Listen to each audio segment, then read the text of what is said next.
Welcome back to the Iowa Crossroad podcast. Today I'm joined by a guest who wears many different hats. He's a pastor, Iowa State Representative, served as the Assistant Majority Leader for the Iowa House, and also serves as the family leader in their election and policy space. He was one of the sponsors of one of the two life at conception bills that we had this past year. And so, John, sincerely thank you for taking time to join me today in this conversation. Absolutely. Actually, I work in the outreach and engagement for Family Leader. Go Oh, ahead. gotcha. Okay. All right. Outreach and engagement. That's got to be an interesting job. It is. Family Leader is a great organization. Well, thank you. We like So, working there. yeah, yeah. So John, I've got a question for you. So, on February 5th at the Iowa Prayer for Life rally, you presented House File 2332 as an effort to ban the elective abortions in the state. But just 11 days later, you canceled the subcommittee hearing. Why did you make the decision to halt that bill from moving forward? Yeah, it's just really part of being part of leadership. So what happened as we put the bill forward and the subcommittee was organized, and as I was meeting with representatives, it became pretty clear we didn't have the votes to be able to get it across the finish line. Lots of questions are being raised. There was resistance. And so you make those tough decisions. I will, if I were in the House next year, I'd file that bill again because I really believe, just like William Wilberforce, you keep asking for that bill to come forward and believing you're going to persist in that. But one of the reasons that I personally, I would say, fell on the sword is because what was happening was we were becoming pretty clear there was going to be a lot of noise in the community on a bill that was not going to move forward. And in my opinion, it would have put in jeopardy the bill that we knew we could get across the line, the bill we knew that was accounting for about 60% of all abortions, the bill we knew that was going to have some put some weight for some constitutional issues against shield laws, et cetera. And that was the black market abortion pill bill. Mm-hmm. And so my perspective, and through talking with legislators, talking with leadership, that there'd be so much noise created the House stands pretty strong, but it's not. It's a little more difficult over in the Senate. But there would be so much noise created that they would not be willing to take up even the black market abortion pill. So it was a strategic decision to go ahead and get done what we knew we could get done, and come back again next year, hopefully with another life at conception bill that we want to advocate for up at the Capitol. Yeah, well, that'd be great to have that for next year as well. So walk me through this then, because we've got the supermajority in the Iowa House. Correct me if I'm wrong, but I think that's 67 to 33. Correct. And then we have one away from the supermajority in the Senate because we lost that one special election. So I believe, if my math's correct, I think we could have lost 16 House votes and 7 Senate votes without having some sort of a tiebreaker vote.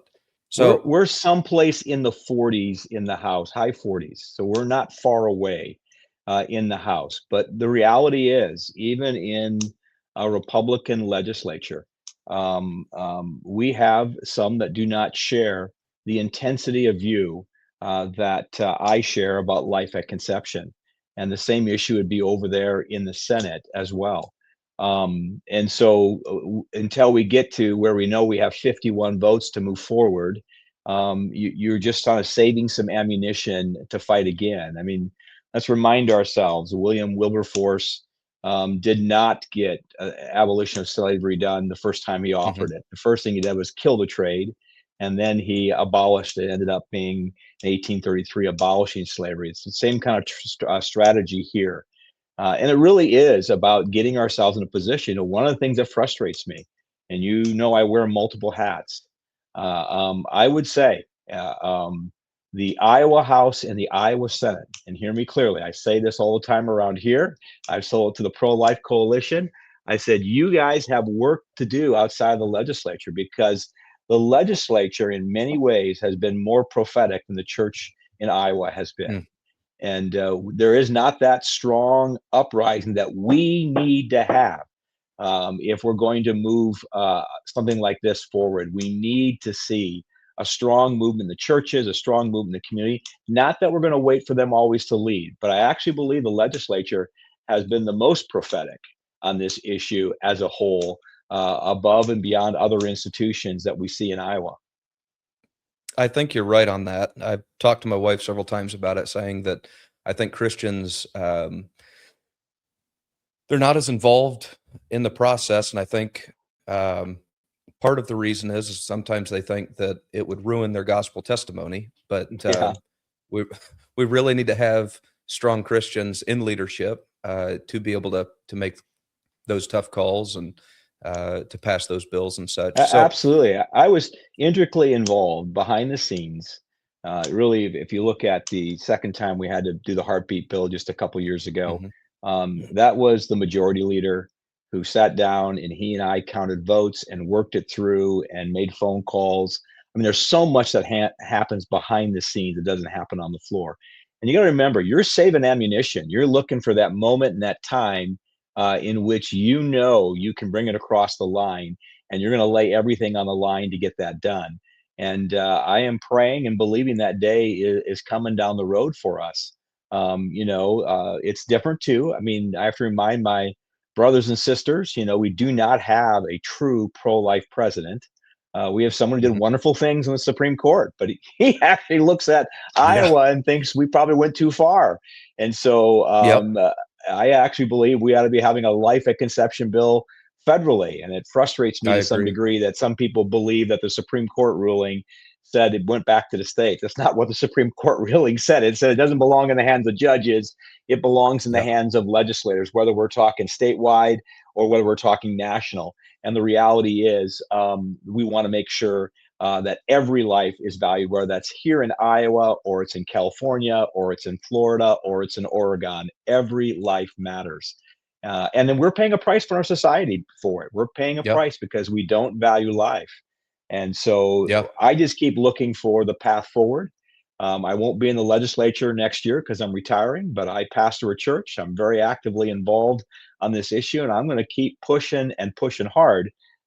It's been a challenge, I don't even know where you categorize yourself, but it was a challenge this year, getting hit on Mhm. the right and the left. Yeah.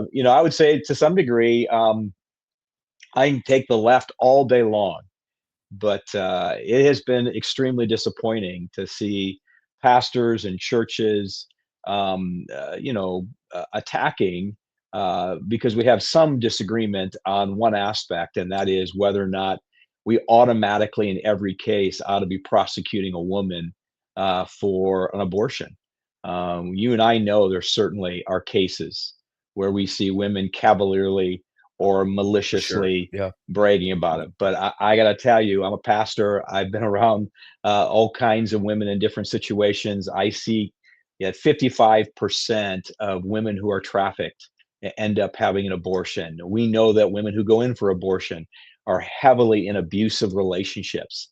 And so there is a coercive force, and some women, they always bear the guilt of what they have done to some degree. But there are women out there who are in relationships where there's a responsibility that goes upon the man. So that's where it's been tougher in the recent years, is because there's division in the pro-life community, and the biggest challenge for me is not that we don't that we disagree in that issue. We're right. It's okay for us to have those debates and Yep. those dialogues. What bothers me, and I'm telling you, I'm speaking now as a pastor, and I'm going to speak loudly on it, is the fact that there's been accusations of fundraising on the issue. There's been the whole purpose to basically disenfranchise those who don't share a viewpoint on charging a mother with first degree murder.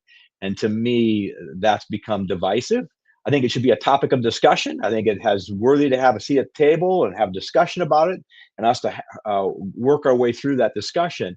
But make that to say you're in if or you're out based upon that issue seems to me to not only misunderstand Scripture, but it seems to me to also misunderstand God's call for us to work together on this very important issue.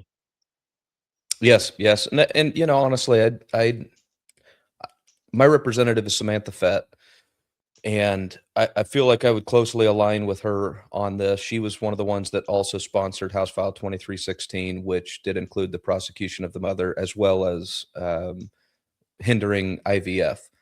But then she's also on part of the sponsor for House File 2332. And I think that kind of how I look at it is that we can come to the conclusion of what the punishment should be after we make it illegal. And I know Absolutely. that I'm going to get some hate, probably on both sides for saying that. But I think that, it's kind of like I'm a dad. I got 5 children, and disobedience is always wrong. However, the punishment is not necessarily always the same. And Yeah. so, And we see that in not the scriptures, right? Yep. Yep. I mean, God And always so, looks at intention of the heart. yeah. So it's one of those scenarios of like, if my kid legitimately forgot something, I'll probably be more compassionate than if it was a blatant rebellious Right. disobedience.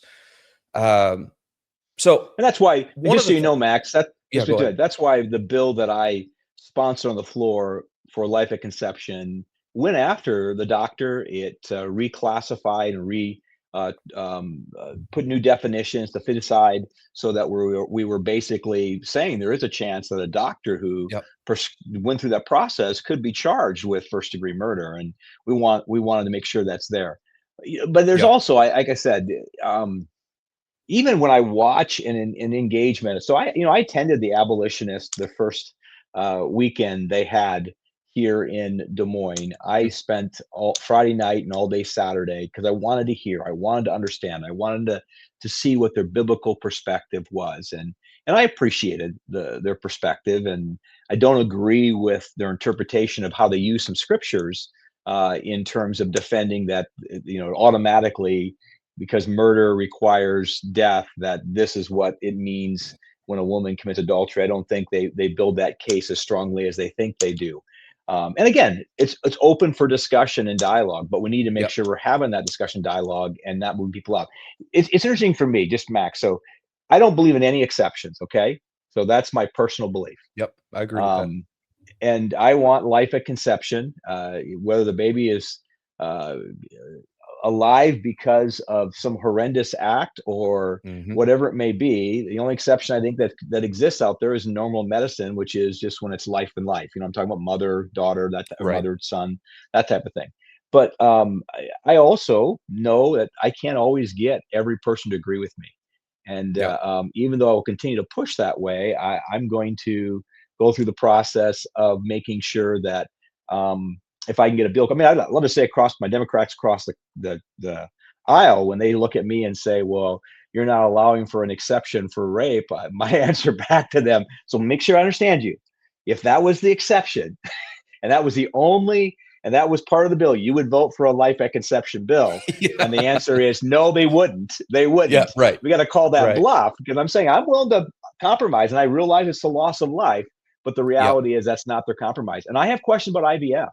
I don't know necessarily if IVF, I don't believe, needs to be outlawed, but this idea of producing massive amount of embryos that are unnecessary and then testing them, to me, we have to recognize what that is. That is the Oh, taking of yes. life. My wife and I Yes. actually had difficult having children, so we went through multiple failed adoptions from China, Vietnam, in the states here in Iowa. But one of our last things that we adopted was someone else's embryos, and so Hmm. my wife carried 6 embryos that belonged to another family that actually, had those embryos, or those fertilized eggs, and they became a life. And so we've gone through that process, and so we understand that, and we believe in the value of it. But it is crazy science, and Yeah. I think we're going to have to, at some point, as a legislature, not necessarily outlaw it, but we're going to have to put some parameters around that. You shouldn't be able to reproduce um, these lives and put them in a freezer. There's a million frozen, what they call embryos, across the nation that people are paying a service fee on. They've seen life come from them, and they don't quite know what to do with the leftovers. And so these Hmm. lives, and so Yeah. they end up getting destroyed. So I'm very excited about restorative reproductive medicine that I see out there. There are things that I'm working on behind the scenes to build that area up in Iowa and across the nation, because as we pull that back and put some limitations on IVF, I believe you need to have this restorative reproductive medicine, which I believe is healthier for moms and dads. I also believe it's healthier for babies. I believe it's lower cost. And some of the statistics I'm reading means also it's actually, in one sense, has greater results than IVF. So, Yeah. Yeah. I definitely think conversations need to shift from in whenever we talk about infertility, just to go straight to IVF as the solution versus, the age of the woman that's having the baby. I think there's a lot of people that prioritize careers until they get into their, mm. 30s, and it's more difficult to have babies as we age. Well, and what And then IVF also doesn't diet address, and yeah, go weight ahead. and all that stuff. There's Yeah, there's a lot of those types of things, and it's like, if we yeah. got some of those under control, maybe fertility would come more naturally. And I know that that's not the rule; that would be the exception. But I think we should Well, be that talking, like you say, about reproductive, more natural fertility treatments and such. Well, and that's what restorative reproductive medicine does. It goes after and says, let's address the cause of infertility. IVF does not address the cause, Right. and so there are wonderful fields of study in this area that can identify the cause and treat it, and now we can have a child without going through IVF. And so I agree 100% on that. And the key is, I just so you know, we've got to create fields of medicine. And so, I dream someday of having a restorative reproductive medicine at one of our universities, where we're producing Mm. doctors and who are in that space. Because being someone who went childless for 11 years, we did end up having two boys. But the reality is, and as a pastor, I see also families that struggle Hmm. with not being able to have a child. And restorative reproductive medicine can be a wonderful, wonderful process. But there's just not a lot of practitioners, true practitioners, Yep. um, in the area. And IVF's a big business. Yep. I It is mean, a it's not huge a cheap business. process Yeah. in terms of that. So, Yeah. So I want to jump back because that whole life of conception thing, where I think where we might have our difference on this is, I think there's sometimes that, um, kind of like the Spartans, or the soldiers of the Alamo, that fought a losing fight for one purpose, and that was to stall for time, to allow other people to come in and save the republic and all that stuff. Um, how can we vote now in the primary to get the people out? You say we're in the high 40s. I'm assuming that means that there's high 40s that would vote for that life of conception bill. correct. Which, if that's my understanding, then we're sitting at close to 20 people that claim that they're pro-life, that now are able to go back to their constituents and get reelected in this primary season and in the general election. And so, how can we, if that bill doesn't go forward through subcommittee, through committee, and force that vote so that we can actually see that, hey, these are the people's, how they would actually vote? How can we go vote them out of office? Well, Max, you got to ask the question of the candidate. And you have to be specific to understand, because there's nothing that a candidate can hide if they say, I believe in life at conception and I'll vote for a life at conception bill if it brought across my desk. You can ask them specifically, do you believe in exceptions? You can get that clarity from them. You can ask those questions. But yeah, I think you have to also realize, and this is, and I hate to say this, and it's just the reality. The one of the things you discover very quickly at the legislature, and I actually believe it's the genius of the legislature. It's, by the way, it's one of the things that you find in the body of Christ as well. But we do have the Spirit of God that kind of leads us in our discussion. Is we live in community. There are no lone rangers up at the Capitol. Every bill to become law takes 51 votes in the House, 26 in the Senate, and a governor. And so you're always building together a sense of community. And so, not all Republicans who are elected see things exactly alike. You could talk to even the difference between a wonderful legislator like Skylar Wheeler and myself. There are differences in our districts. I would say I'm as conservative as he is. But I came from a district that was blue that became red. He's Yep. in a district that he'll never, at this point in the foreseeable future, ever have a challenge. And so, there are sacrifices that you make to have 67 seats. There are ones that vote with you on 90% of the issues, but not 100%. It's usually never 90%. It's actually higher than that for most. So the reality, I think you have to ask the question. And I think you have to know who you're voting for and what they're bringing to the table. But I don't believe in Jack Bauer legislators. A Jack Bauer legislator. Remember the series 24? He was this counterterrorism unit guy, and he knew better than the president. He knew better that everybody else was corrupt but him, and he was his own righteousness in his own mind. And I have to tell you, when you're a pastor and you live in a church setting and you work with a congregation, I believe in the power of the body. And so you're listening to those around you. And so it's frustrating sometimes, because it'd be nice as a pastor to say, "Thus saith, I'm going that direction, and you need to follow me." That's Yeah. not how it works. And that's not how God wanted it to work. In the legislature, it's the same thing. What I appreciate, I mean, I'm going to tell you, that black market abortion pill bill would not be alive without Pat Grassley.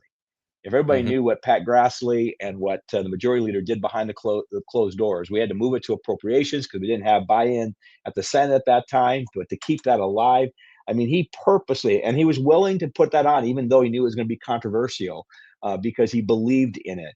And he would have, so I appreciate that, even though Pat and I don't see eye to eye in everything. I do believe on that issue, he made a very courageous decision. So ask your legislator, build the support around them that says, we as churches want you to be an advocate for life up at that Capitol. And not just with threats, but I'm talking about just the encouragement and the support.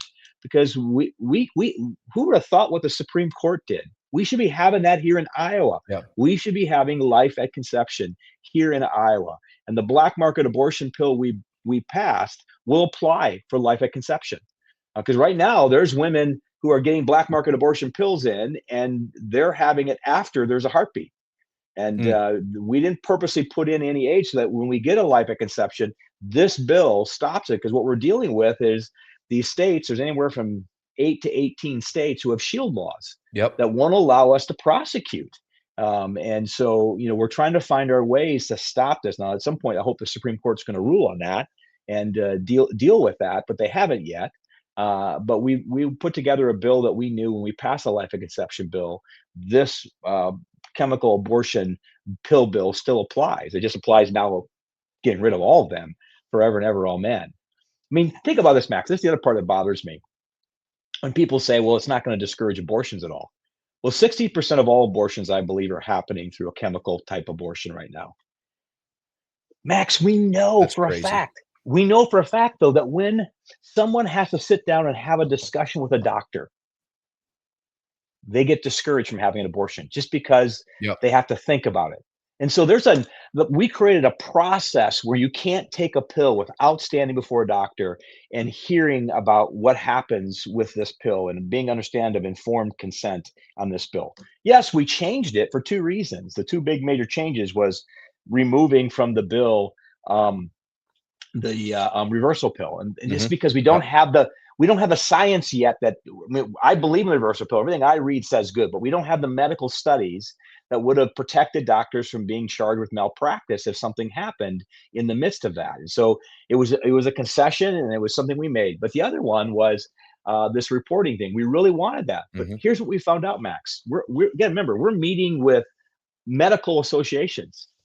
Here's what we read between the lines. They were going to start reclassifying these problems in the emergency room.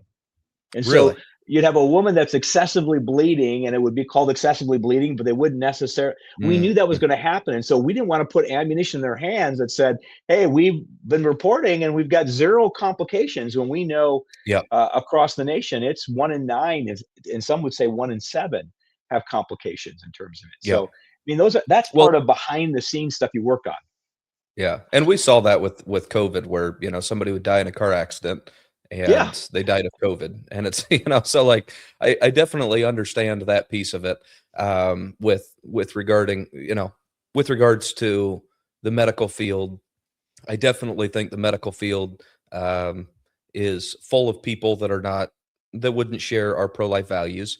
And I definitely think that there would be that incentive from insurance companies, from the medical field, whatnot, to reclassify, as you're saying there. But Well, so, and Max, just to put it in perspective, one last thing I'll add to it. I mean, two legislators that really worked hard on this were Devin Wood. It was mhm, amazing the amount of time she put into this. And then because there was science and medicine involved, she brought in Brett Barker as well, Representative Barker. mm, And he was an unbelievable help in this area. And then we brought in some doctors. As we were listening to the medical establishment pushback, we brought in some doctors from Susan B. Anthony, SBA, who came mm, in and helped us guide through the language so we could differentiate between what are they really asking for here, yeah, and is this right, legitimate, or is this something else we're missing? And so there was a whole lot that I can't tell you how much Devin and Brett Barker did in terms of shepherding this through, and yeah, they really got it all ready for the Senate. So everything we did in the House, they were at the same time negotiating with the Senate to make sure that we had a clear pathway in the Senate for it. yeah, yeah. And Representative Wood, she worked that bill to replace Oof. the pregnant people with pregnant women. And I went to that subcommittee and had a great conversation with her. Well, I So, I have a funny story about it, and she won't mind me. I'm actually doing her wedding on oh, Saturday. really? Yeah, we're going to Missouri. She's getting married. But I remember early on when we first were not going to get the bill through before the funnel, we had to move it to appropriations. We were back in the speaker's office, and the majority leader was there, and their staff was there, and Representative Wood comes in and closes the door. And That's always a good sign. her passion about the bill and getting it through was incredible. I Yeah, said, "Whoa, I am not going to get on the wrong side of Representative Wood, because I mean, she was going to make sure that got through, and she was not taking no for an answer." So yeah, it was incredible. yeah. Great. That's great. So I'm going to push back a little bit on the Sure. one piece that you said regarding asking the representatives. So I was actually at Warren County, Republican. That's where I'm at, down in Indianola, and we've got 3 Senate candidates, and I asked them flat out at like a cookies and coffee type of get together of their stance on abortion and pro life stuff. And I was a little bit surprised that one of them said that she believes in all the exceptions. Um, one of the gentlemen that's running, or the only gentleman that's running, former House Representatives guy, John he Thorpe. said that yep, he said that he believed in the life of the mother, and then he would have to evaluate against the rape piece. And my camera just I clicked just off saw on that. me. Yeah, there we go. But see, now you have I the got a new answers. camera. Yeah, okay, That's- no problem. my camera. I got a new camera for this podcast thing, and it's not been exactly the most efficient thing. So we might have to Yeah, I change got things it. around. Um, but he had mentioned that he was for the life at conception. The only exception would be the life of the mother, and then he would have to evaluate the rape. And then Mandy Shivers, candidate, said she's not for any of the exceptions. So my thought is this: is that there's a lot of, and I'm not saying Mandy Shivers is this way. I think she's great, but there's a lot of people, as we've seen on the national side, that will say one thing and go do a completely opposite thing up at the legislature. And because they're an incumbent, they win. They're at a higher odds to win. So one of the ways that we could really know what that vote is if we forced it. So we saw this when Governor Reynolds introduced that ESA piece. And not to throw John Thorpe under the bus, but the reality is that it came to a vote. He voted in opposition for it. Governor Reynolds endorsed his primary opponent, and he lost the next election. But it Correct. was only after a vote was forced, and they didn't get anything across the finish line that year because it failed.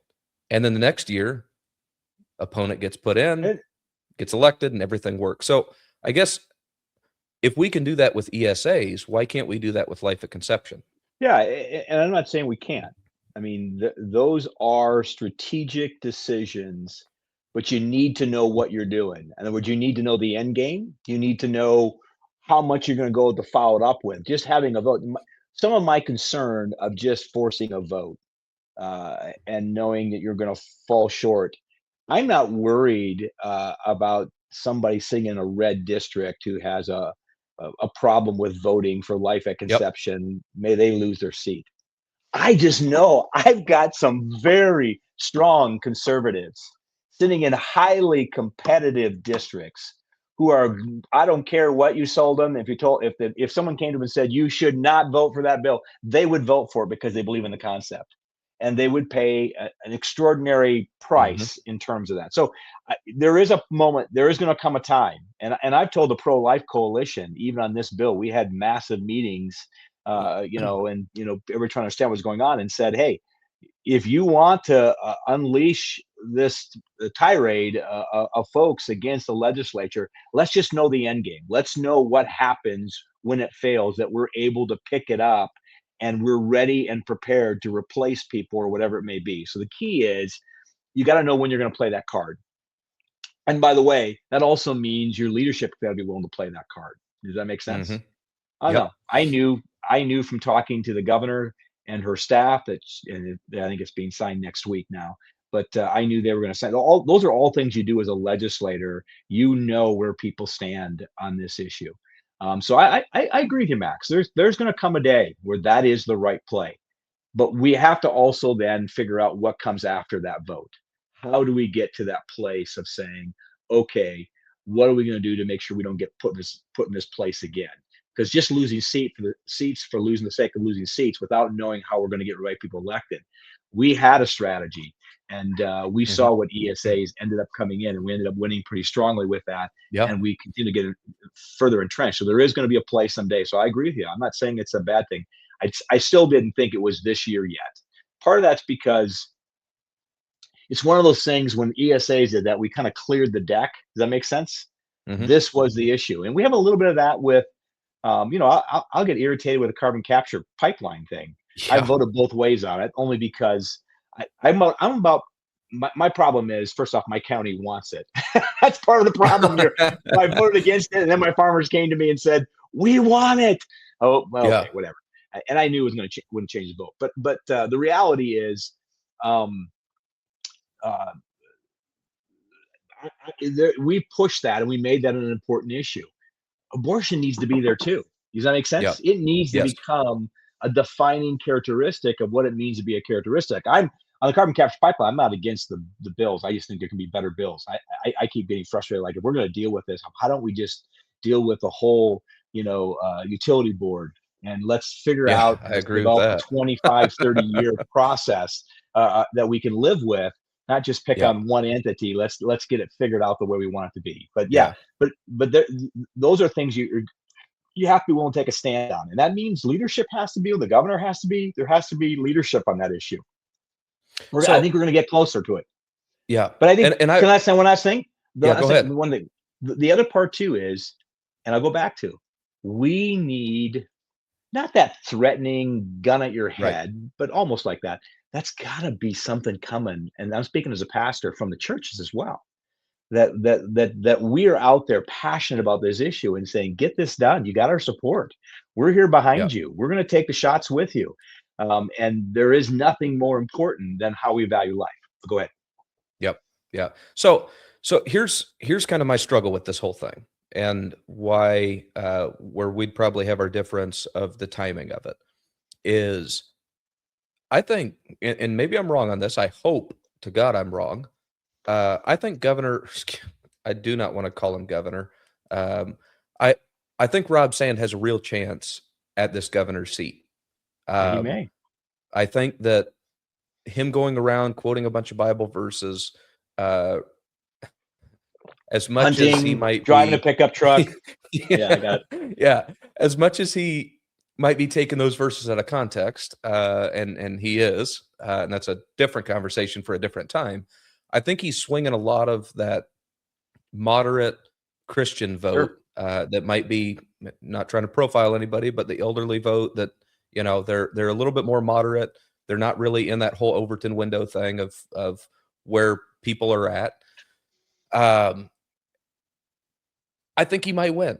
I hope he doesn't win, but if he does win, that's at least 4 years of for sure not getting a life at conception bill. And we aren't guaranteed tomorrow, the legislative tomorrow, as I put it. We're not guaranteed that after that. So if say 4 years from now he loses, we might not have the House or Senate or the ability to pass it. So I look at it, and where I'll be honest, I grieve about this is I think that the life at conception is such a big topic that it's worth burning the ships over, so to speak. It's worth saying, hey, I'm going to risk my career. I'm going to do everything I can to get this across the finish line. And if I can't get it across the finish line, maybe my piece of this pie is to shift the Overton window to a little bit further towards acceptability of life at conception. And so I guess that's where I'm having a hard time with it is we could lose it. Yeah. And so if not now, when?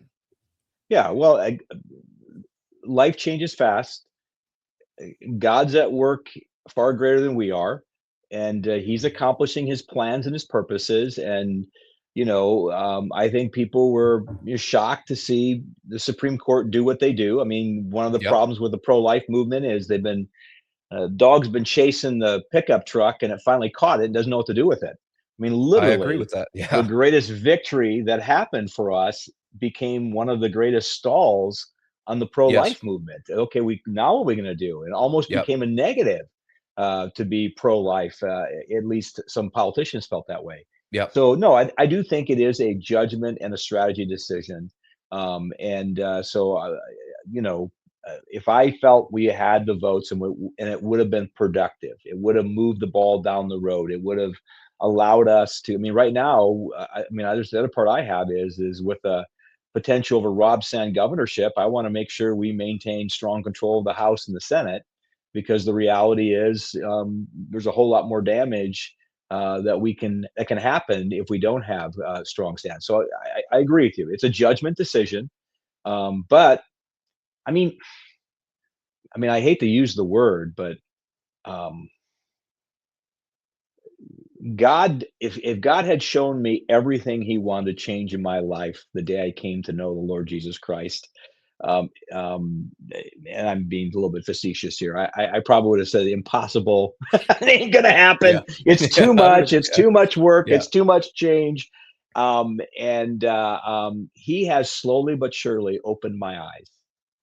I really believe. I guess I would say it this way, Max. Pro-life community needs to get out there. We need to change Iowa as well. We don't have to have the legislature can be ahead of the public. That's okay. We're called to be leaders, and we need to make principled decisions. But if I were honest with you, I'm not impressed with what I see out there in evangelicalism that I'm part of when it comes to this issue of life. And I feel it's weaker today than it was 10 years ago. I agree. We are the legislature is a reflection of the culture. I don't want it to be that way. I want us to be, leaders, and I think we have. That's why I'm very careful when I use the phrase. The legislature has been more prophetic. It has gone farther and further than some of the churches wanted us to go, and they don't want to touch the issue. We need to raise it up, and it needs to be not just the public and the legislators waiting. It needs to happen together. So I don't know when that's going to be. Maybe that's next year. Maybe it's not. But there is coming a period of time where I think you do burn the boats. But burning the boats for the sake of burning the boats, I mean, you got to say, Lord, I know that's what you want us to do. We're going to go all in here, and we're going to do that. And we got to know what comes next. We got to say, okay, Lord, where are we going next? Yeah.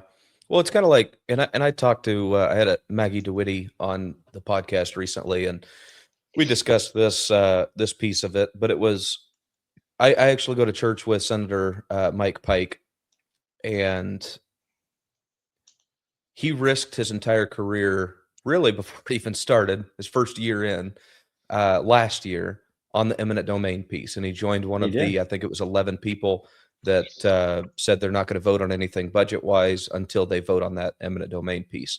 And the forced the vote. Sadly, the Republican leadership of the Senate punished them, for lack of a better term, by removing all of those people from any sort of strategic ability for them to be able to pull that stunt again. And I say that when I say stunt, I'm meaning that with respect, because on this particular issue, I would align with Mike Pike on it. But there was 11 that risked an entire career and then got punished for it on eminent domain. And I'm against the pipeline, for the record and such, but like, that to me is not necessarily a biblical issue. I mean, I think you can deduce that God made man to exercise dominion over his creation and whatnot, and so people's land. But it's not a direct line biblical issue, correct? Right. You can take principles, but it's not like thou shalt not conduct eminent domain type of Bible verses. And they risked it all on that. And then now we have the life of conception piece, where we had the ability to get 2 of them done, and neither one of them got across the finish line. And I don't think, I mean, I would align myself. I don't have a problem with the prosecution of the mother. I think that prosecutorial discretion comes in where, the legislature makes a law that, hey, speeding is wrong. Well, if I speed to the hospital because my child's choking, obviously there's multiple tiers of ability for the law enforcement officer, for the county attorney, for the judge, the jury, whoever, to come to the conclusion that, this extenuating circumstance happened. But Max, the legislator doesn't have to worry about that, right? You see what I'm saying?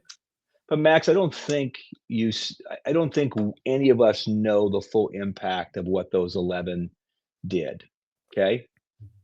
They created tremendous dysfunction in the Senate that we had this year. Bills that we needed, that were important to me as a follower of Christ and important to me as a legislator, didn't happen because of what happened last year.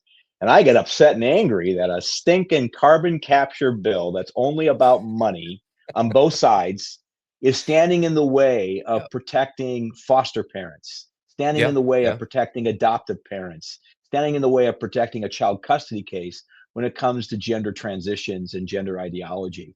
And that is sacrificed on the altar of that issue. And again, I'm not picking on the issue. I'm just saying we don't know how that's going to play out. I mean, I don't know if Clemish will be the majority leader next year or not. I'm sure he's up for re-election in the process of the change of senators coming in. But we don't know the outcome of that yet. So we don't know if it was valuable or not valuable. And here's the part that breaks my heart. And I would be fine if no eminent domain law came into being on carbon capture pipelines. But here's the part that concerns me is crud. Guess what? Summit just announced today they're readjusting their line. They're still moving ahead, and they won. They won. Yeah. So what we have is dysfunction. So again, I'm not saying it was a bad thing or a good thing. I'm just saying there is consequences for those actions that cost other things, cost other problems, cost other bills. But isn't it worth that, so to speak, dysfunction over something so fundamental as life? I guess that's where I'm coming from. Well, yeah, but they did it over carbon capture, which wasn't about life. It was about land, important issue. And land rights. Right. It can be. But the question is, if I'm still, and I'm not, there's balances in everything. I'm not at a point where I say pulling that trigger today would have gotten us farther down the road. I believe more lives were saved today because of the black market abortion pill bill than if we had pulled the grenade, had a vote on the floor, which never would have happened, by the way. I don't control that. We never would have had a vote on the floor. That's not a decision I get to make in terms of, I got to kill a bill, but I didn't get a chance to say this is going on the floor no matter what. You got to be the face of it. Well, yes, and someone had to take a shot for it. And so I said, you know what, this is too important. And it's painful because, people, I don't really care about the liberals going after me, but when my own people go after me and say, what, you need to repent before God. And I'm saying, but we're going to save more lives because we passed the black market abortion pill. What if William Wilberforce, who the abolitionists use as kind of where they got their name from, and he's their hero, what if in 1807 he said, forget it, I'm not going to stop the Yeah. slave trade? Would he have ever gotten to 1833? Now, there is a period of coming of 1833, wherever the year was, where you got to pull the pin, and Yeah. he did, and we got rid of it, and there was a lot of journeying in between time. So to me, it's only a matter of when. It's not a matter of if. So that's where I agree with you. Right. There is coming a And time. and with excuse me. And with that point, abolition didn't happen overnight. I mean, the Emancipation Proclamation didn't free any slaves. It just But freed the the ones that abolitionists act like it fled happened north of the overnight. Emancipation Proclamation. Right. And that's where and I'll actually be having a conversation with one of them at a later time. That's where I differ from them, as I say, look, like, slavery didn't end until what was it, the 13th Amendment got passed. That was when slavery was eradicated. But there was slave states. There was, the Republic didn't really want new states in the Union that would introduce slavery in those states. So Iowa joined. We weren't a slave state. All of these things, but it didn't happen overnight. So I am perfectly at peace with saying that life at conception will not happen overnight. But at some point, I think I think we're not going to see eye to eye on it, and I think that we can kind of agree to disagree, because I see what you're saying is that I think this was the moment to burn the ships, and you don't. And I think that's where our primary difference is. Yeah. And I had nothing to lose by burning the ships, for me personally, other than, people being mad at me. But so for me, it didn't come down to trying to preserve a position. Was trying to figure out, what do we do as a leader to be able to get the most done this year in terms of it. So where we agree is, it's not a matter of when, it's a matter of if. And I'm going to double down. And I don't share some of the abolitionists' viewpoints and the manner in which they communicate themselves in this issue, but I do share their passion for life. And saying we've got to build some intensity around this issue and move forward on it. So, yeah. And I know we're at time that we agreed upon, so I'll just ask one more question. And then let you go. I want to be respectful of that time. So you'd put out a Facebook post that really got a lot of people going. I think that there was some misunderstandings. That's me trying to be gracious on it. But one of the comments that came out to me is that it seemed to pit the gospel against the abolitionist position, saying that the gospel is not, the law is here, prepare for execution. It's, Christ died for us, all that sort of stuff. And so I'd like to get your thoughts and clarification on that, because where I have a hard time with it is the gospel of Jesus Christ grants forgiveness of sins, but it also doesn't eliminate human accountability either. So could you talk a little bit about that? Because that definitely sounded like it was if you're an abolitionist position and you believe in prosecution of the mother, that is an anti-gospel message. No, and that's not my intent behind it. My intent in communicating that is the manner in which they communicate it, with that being the linchpin of what makes this biblical or unbiblical, is whether or not we're focused on putting a woman in prison. That is my intent behind that. God, the gospel includes the call to, the gospel includes justification and sanctification. It includes that we are, declared holy, we are made holy, and then we are progressively made holy over time in terms of progressive. And so my only point it just seems like, where I can agree and say, I let you be part of the kingdom of God if you believe that a woman should go to jail. Okay, that's okay with me. I don't feel that from the abolitionists that are sitting through a Friday night and a Saturday night. They make it sound like you are not a biblical Christian if you do not have a passion in your heart, not for life, don't have a passion in your heart to put a woman in jail if she has an abortion, and making that kind of the determiner that you are somehow violating the word of God. I'm just saying is let's bring the full testimony, and there are tensions. I mean, there's tensions in the story of the woman caught in adultery. Whether or not it was in the Bible or not, that's the whole story too. But Yeah. but the woman caught in adultery, it's easy for us to point fingers, but Christ knew her sin, knew the man's sin. He knew what was behind the coercion and why she was brought forward. And he didn't dismiss her sin at any means at all. He said, "Go and sin no more." But at the same time, there was an offering of grace in there. And I just don't want us to always lead with that. Almost, I mean, how I leave an abolitionist seminar, I left with a sense of they're just angry and mad. And I get that's part of understanding, and in Jeremiah, or I can't remember, Jeremiah or Lamentations. I'm in their both books right now reading my devotions, but they send out the prophet to mark people who grieve over sin. And so we are called to do that, but there is a difference between being grieving and being angry.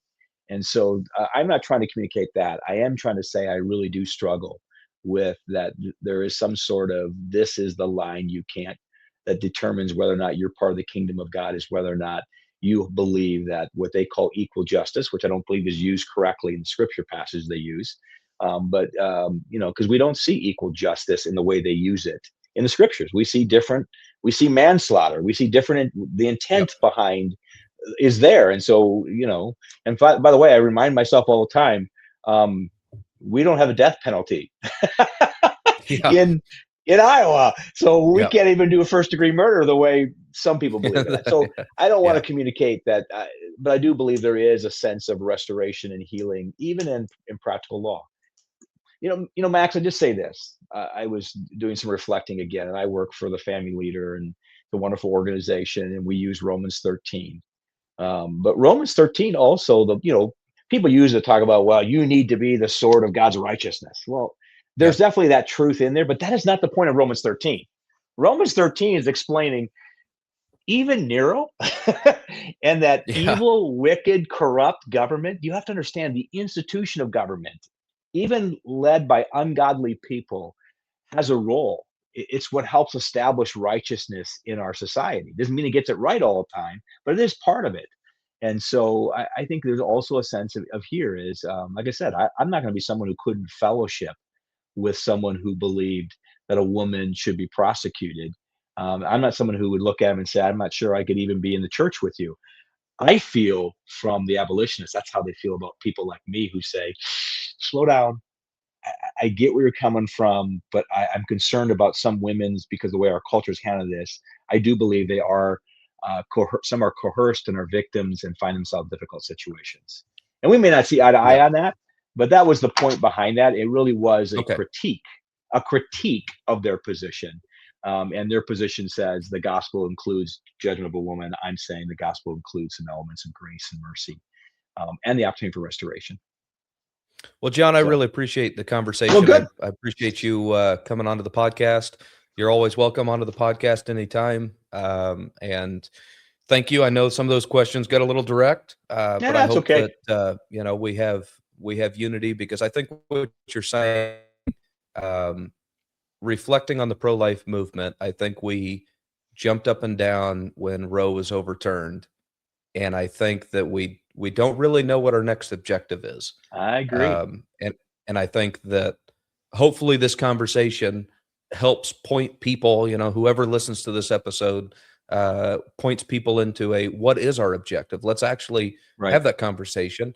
Of course, I think it's life of conception, to include banning IVF is my personal view on it. But I think that rather than saying, hey, this is what the movement should look like, I think that people need to say, what should the movement look like, and have those dinner table conversations of, what do we do? How do we get involved with this?